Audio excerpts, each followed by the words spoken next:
Salve, salve pessoal, beleza? Estamos dando início aí à nossa continuação da primeira aula. Efetivamente agora adentrando na matéria, a gente já apresentei a ementa para vocês, já expliquei como é que vai funcionar o curso, já me apresentei também, contei um pouco da minha trajetória e agora a gente efetivamente dá início à matéria, tá? Podem me adicionar em todas as redes sociais.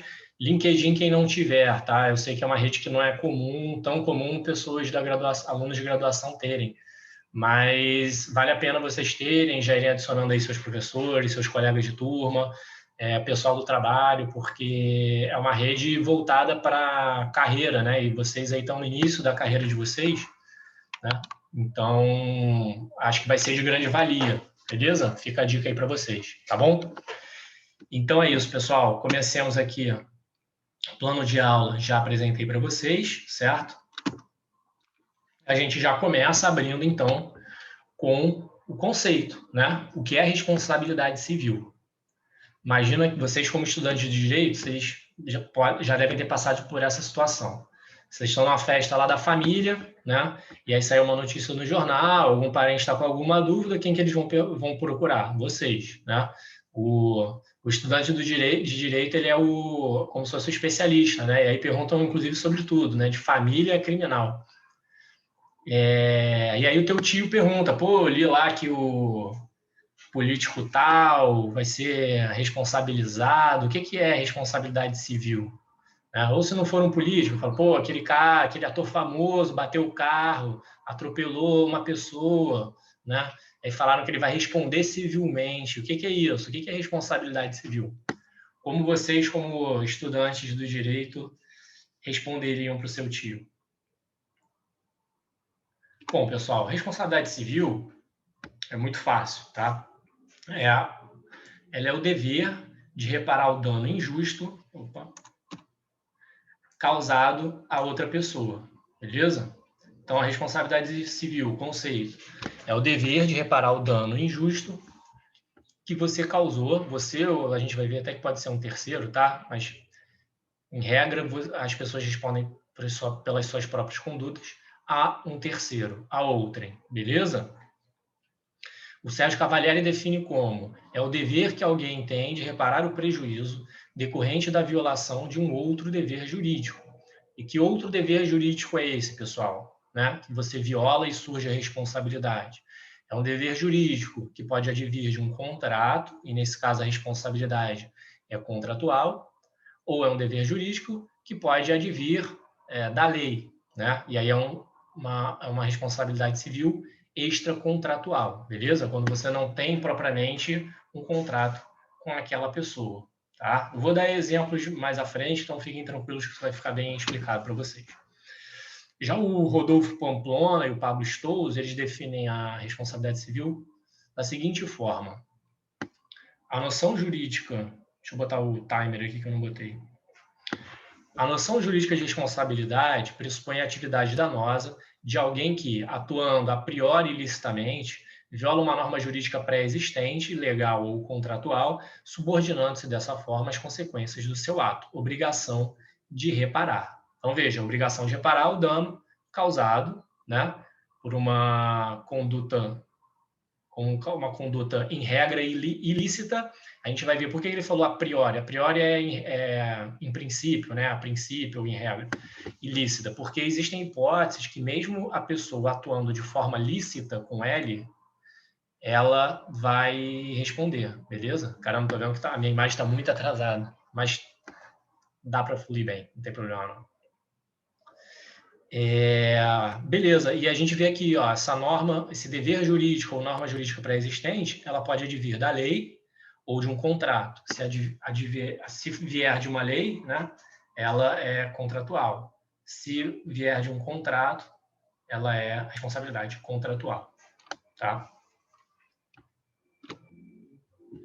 E já que no Código Civil, né, trabalhada a responsabilidade civil.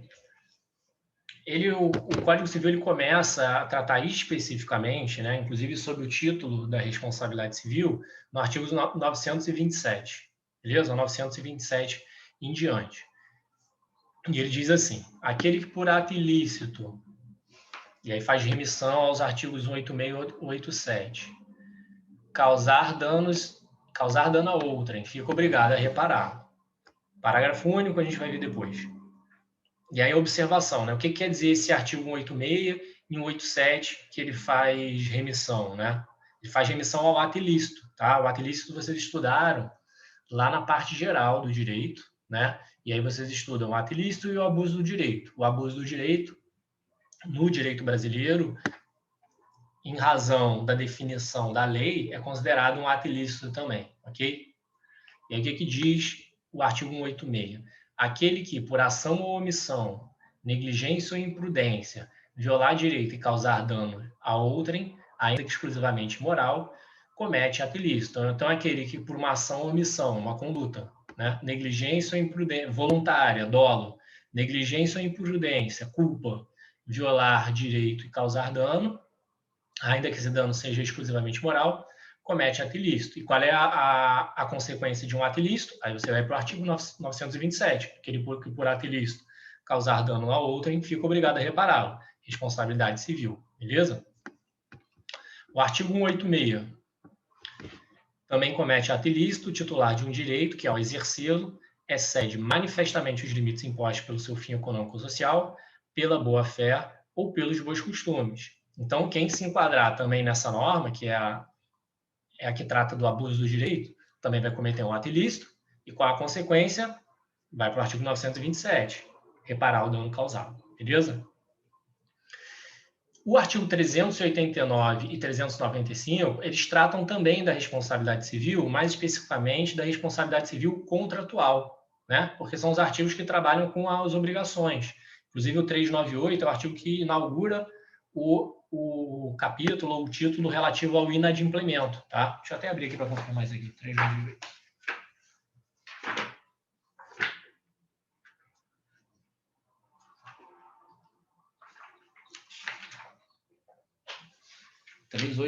né?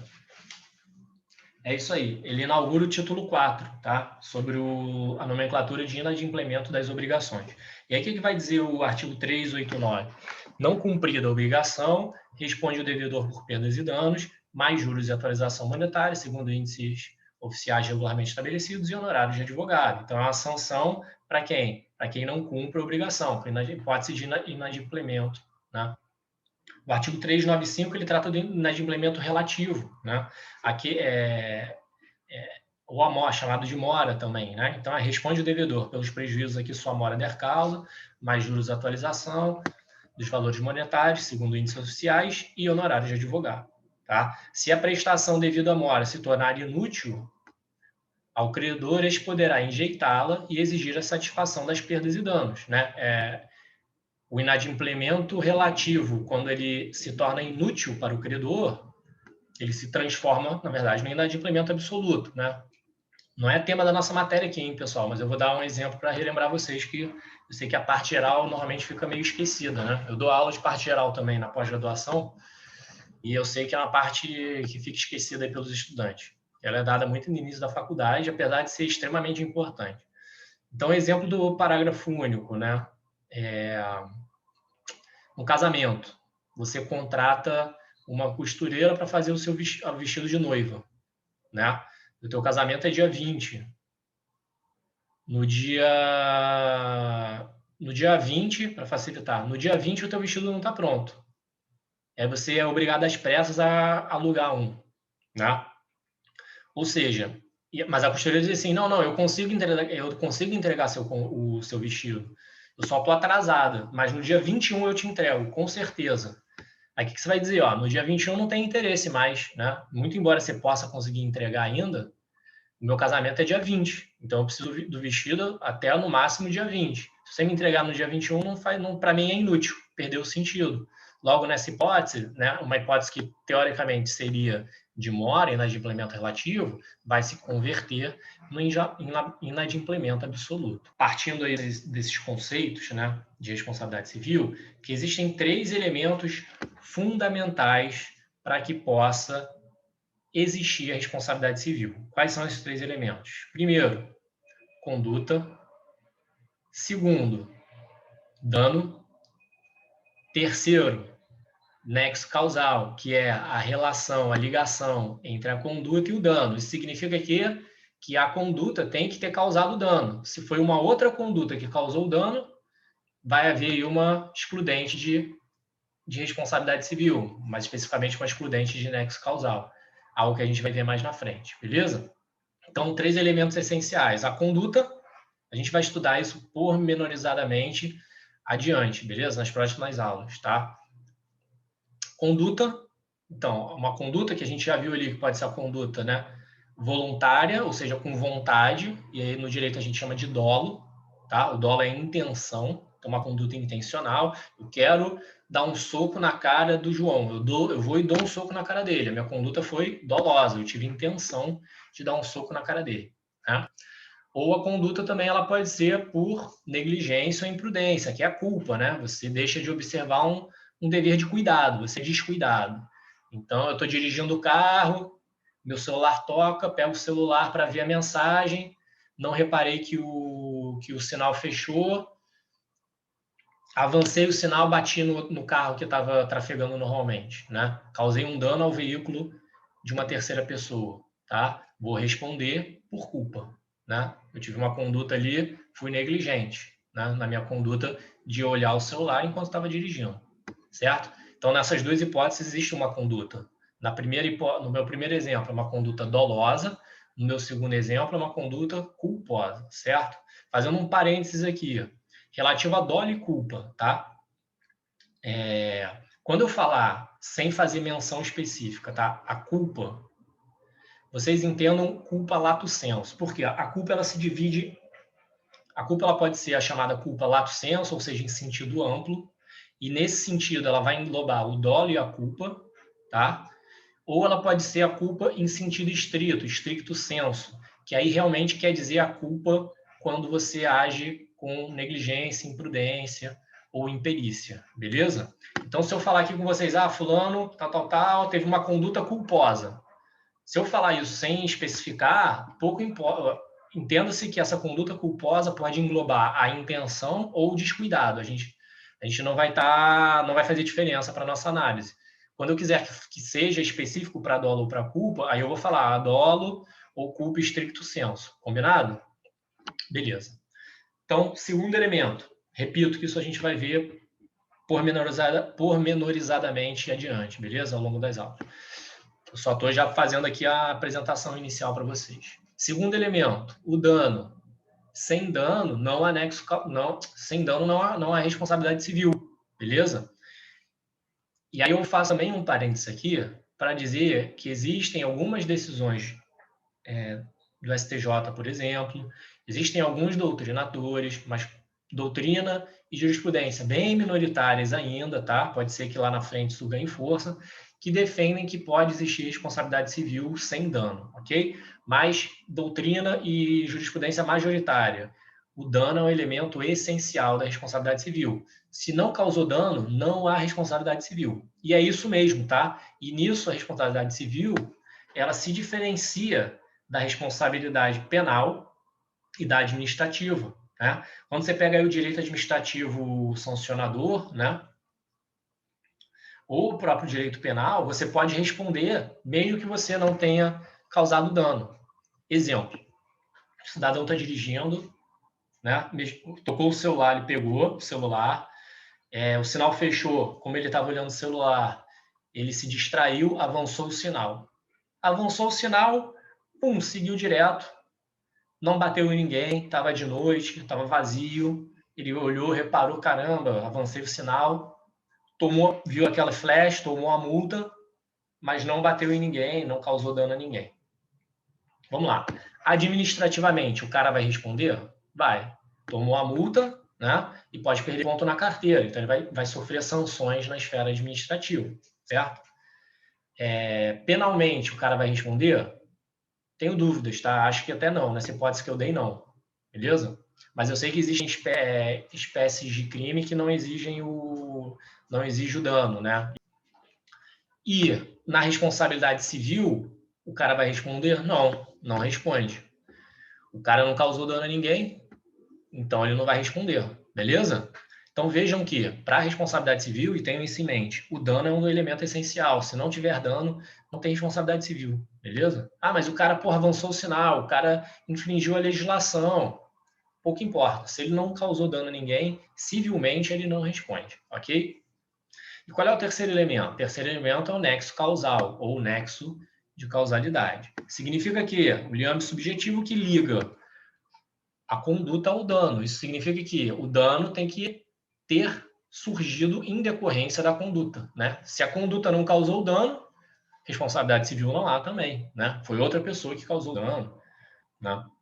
Mas não foi o sujeito que atuou com a conduta. Ou foi a própria vítima que causou dano, também existe essa hipótese, né? A conduta do agente foi regular, quem causou dano foi a vítima, e aí é uma excludente de ilicitude, culpa exclusiva da vítima, né? Excludente de ilicitude não, desculpa, excludente de responsabilidade, mais especificamente, excludente de nexo causal, né?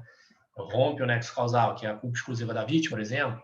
Também tem sim um terceiro que causou dano, excludente de nexo causal, que vai excluir a responsabilidade civil, que é culpa exclusiva de terceiro, tá? Isso tudo a gente vai ver mais adiante. Beleza, esses três elementos são essenciais. Existe um outro quarto elemento aqui que pode ser essencial ou não, a depender de que espécie de responsabilidade nós estejamos tratando, tá? A responsabilidade, eu já adiantei? Não, não adiantei não. A responsabilidade ela pode ser subjetiva ou objetiva. A gente vai ver mais adiante também. Quando a responsabilidade ela é subjetiva, esse banquinho que eu coloquei com 3 pés, né? E se você tira um pé, o banco cai. Essa que é a simbologia que eu quis que vocês pegassem nesse banquinho, né? Cada pé é um elemento, né? Um pé é a conduta, o outro é o dano, o outro é o nexo causal. Se você tirar um deles, o banco cai. Isso significa que se você não tiver um dos elementos, responsabilidade civil não há. Agora, se a responsabilidade civil for subjetiva, tá? Ela depende de culpa, ou seja, o sujeito só responde se ele tiver agido com culpa. Então, existiria mais um pé aí, seriam 4 pezinhos nesse caso. Se a responsabilidade ela é objetiva, o sujeito responde mesmo que ele não tiver culpa, beleza? Ah, Felipe, pô, o cara responde mesmo se ele não tiver agido com culpa? Responde, tá? Responde por quê? Responde porque a responsabilidade civil, com o passar do tempo, e ganha força recentemente essa visão, tá?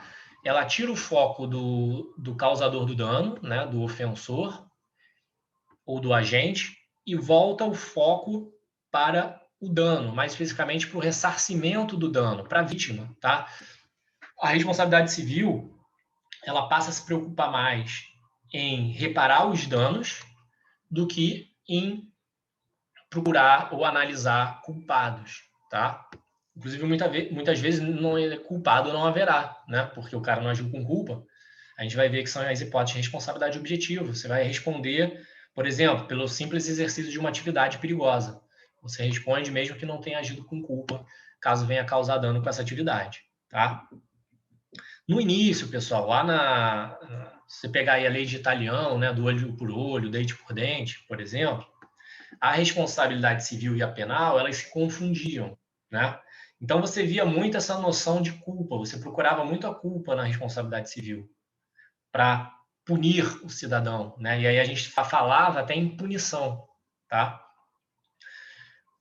Com o passar do tempo, né, já vem de algum tempo, mas vem ganhando força cada vez mais, isso cada vez perde mais o sentido, tá? Primeiro que a responsabilidade civil já se dissociou da responsabilidade penal, né? Segundo que a culpa, muitas vezes, deixa de ser desimportante para o direito, para a responsabilidade civil, né? E terceiro que